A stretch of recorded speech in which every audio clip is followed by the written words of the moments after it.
Pan India ரெக்கார்டோட இங்க success meet எல்லா world wide இருக்கிற எல்லா டிஸ்ட்ரிபியூட்டர்ஸையும் கூப்பிட்டு இங்க நடக்கும்.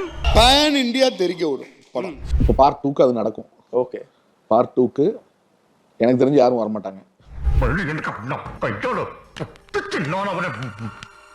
2014 சூர்யாக்கு லிங்குசாமி என்ன பண்ணாரோ அதே தான் 2024 கங்குவா ப்ரொடியூசர் ஞானவேல் சூர்யாக்கு பண்ணிவிட்டாரு. கங்குவா ஒரு டீசென்டான பிலிம். ஆனா ஸ்டுடியோ கிரீன் சைட்ல இருந்து இது 1000 கோடி படம், 2000 கோடி படம், பார்ட் 1க்கு கிளாஸ்க்கு வந்தாலும் வருவான், பார்ட் 2க்கு எவனும் கிளாஸ்க்கு வர மாட்டான், பேன் வேர்ல்டு பிலிம்னு ப்ரமோட் பண்ணியே டீசென்ட் பிலிமை மொக்க பிலிம்னு ஆடியன்ஸ் சொல்ற அளவுக்கு செஞ்சு விட்டாரு. சோ கங்குவாவோட பாசிட்டிவ்ஸ் அண்ட் நெகட்டிவ்ஸ் பத்தி இந்த வீடியோல டீடைலா பார்க்கலாம். பாசிட்டிவ்ல இருந்தே ஸ்டார்ட் பண்றேன். சூர்யாவோட ஆக்டிங் அண்ட் ஹிஸ்டாரிக் ரோலை கேரி பண்ணியிருந்த விதம், கங்குவா ரோலுக்காக அவர் போட்டிருந்த எஃபோர்ட் எல்லாமே ஸ்கிரீன்ல பயங்கரமா தெரிஞ்சது. சூர்யா கெரியர்லயே அதிக எஃபோர்ட் போட்டு எடுத்த படம்னு கங்குவா சொல்லலாம். சோ இந்த படத்தோட ஃபர்ஸ்ட் பாசிட்டிவே சூர்யா தான். அவரோட ரோலை அவரால் எவ்வளவு பண்ண முடியுமோ அவ்வளவு பண்ணிருக்காரு. இந்த 2 வருஷமா அவரு கங்குவாக்காக போட்ட உழைப்பு கரெக்டா தியேட்டர்ல ஒர்க் அவுட் ஆயிருந்தது.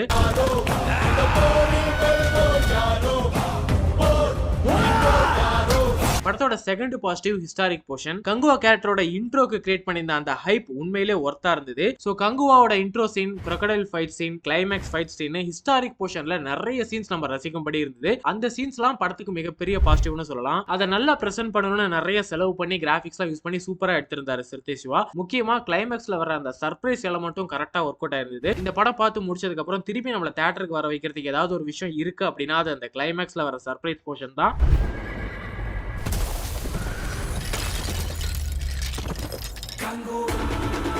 நெக்ஸ்ட் பாசிட்டிவ், படத்துல இருக்க எல்லா சாங்ஸுமே நல்லா இருக்கு. விஷுவலாவும் எல்லா சாங்கையும் நல்லா பிரசன்ட் பண்ணிருக்காங்க. சாங் பிளேஸ்மெண்ட்டும் கரெக்டான இடத்துல இருந்தது.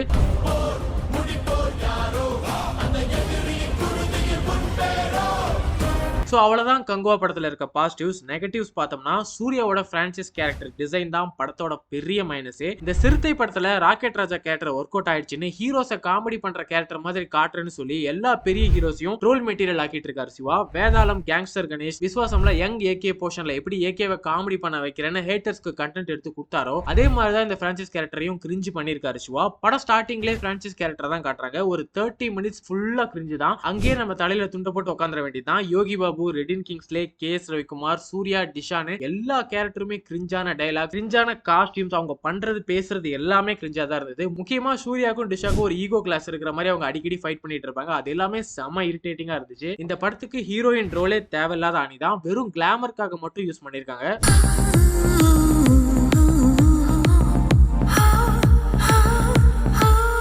இந்த டிஷாவோட கிளாமர் சீன்ஸ் தியேட்டர்ல ஒர்க் அவுட் ஆகுன்னு எப்படி சிவா யோசிச்சாருனே தெரியல. ஏன்னா டிஷா பட்டனோட இன்ஸ்டாகிராம் போனீங்கனாலே இதை விட கிளாமரான போஸ்ட் நிறைய பார்க்கலாம். அவங்க போடுற போஸ்ட் முக்காவாசி பிக்னில தான் இருக்கும். அந்த கருமத்தை இன்ஸ்டாலே பாத்துக்கலாம். அதுக்கு எதுக்கு 350 ரூபா கொடுத்து 3Dல பாப்போம்னு சிவா எக்ஸ்பெக்ட் பண்ணாருன்னு தெரியல.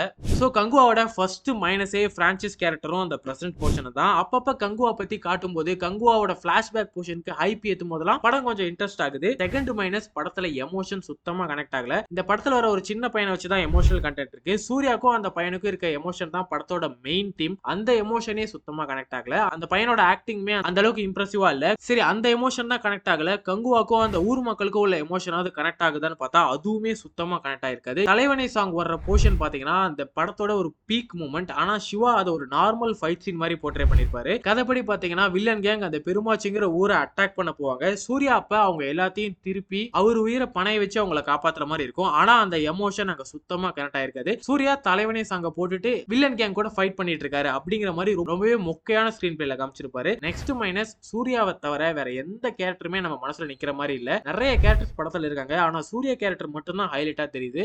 அடுத்த மைனஸ், டிஎஸ்பியோட பிஜிஎம். சில இடத்துல பிஜிஎம் சூப்பரா இருக்கு, ஆனா அந்த பிஜிஎம் நல்லா இருக்குன்னு அதையே திரும்ப திரும்ப லவுடா போட்டுக்கிட்டே இருந்தா பாக்குறவங்களுக்கு காண்டதாகும். டிஎஸ்பி சாங்ஸ் நல்லா போட்டிருக்காரு, ஆனா பிஜிஎமும் சரியில்லை, அதோட பிளேஸ்மெண்ட்டும் ரொம்ப மொக்கையா இருந்தது. அடுத்த மைனஸ், எல்லா ஃபைட் சீனும் ரொம்ப லென்த்தியா இருந்தது. ஒரு 2-3 ஃபைட் லென்த்தா இருந்தா பரவாயில்ல. படத்துல வர எல்லா ஃபைட் சீனுமே ரொம்ப லென்த்தா டிராக் பண்ணி எடுத்திருக்காங்க. அதுவுமே தியேட்டர்ல சுத்தமா ஒர்க் அவுட் ஆகல. நெக்ஸ்ட், படத்தோட பெரிய மைனஸ், இது ஒரு பேன் இந்தியா படம், பேன் வேர்ல்டு படம்னு ப்ரோமோட் பண்ணி ஆடியன்ஸ்க்கு செம்ம டிசப்பாயிண்ட் கிரியேட் பண்ணிட்டாங்க. கங்குவா ஒரு வேற லெவல் படம்னு கேட்டா கண்டிப்பா இல்ல. அதே மாதிரி ஒரு மொக்க படமும் கிடையாது. நிறைய ஃபிளாஸ் இருக்க ஒரு டீசென்ட்டான ஃபிலிம்னு சொல்லலாம். பட் ப்ரொடக்ஷன் சைடுல ஏத்தி விட்ட ஹைப்னால இன்னைக்கு படம் பார்க்குற ஆடியன்ஸ் எல்லாம் ஆவரேஜா இருக்குன்னு சொல்லாம மொக்கையா இருக்குன்னு ட்ரோல் பண்ணிட்டு இருக்காங்க. கேளுங்க, தமிழ்நாட்டுல படம் எடுக்கிறானுங்க டைரக்டர்ன்ற பேர்ல சிவா பண்றவன் யாருங்க அந்த டைரக்டர்? அவன் அது கையில கிடைச்சா கொண்டுவேன். சோஷியல் மீடியால வர ட்ரோல்ஸ் அண்ட் பப்ளிக் ரிவ்யூலயே இந்த படத்தை போட்டு ரொம்ப அடிச்சிட்டு இருக்காங்க. அண்ணாத்த இந்தியன் 2 விட கங்குவா மொக்கன்லாம் சொல்றாங்க. அதை கண்டிப்பா நான் ஒத்துக்க மாட்டேன். படம் ஒரு தடவை பார்க்கலாம், டீசென்ட்டான ஃபிலிம்.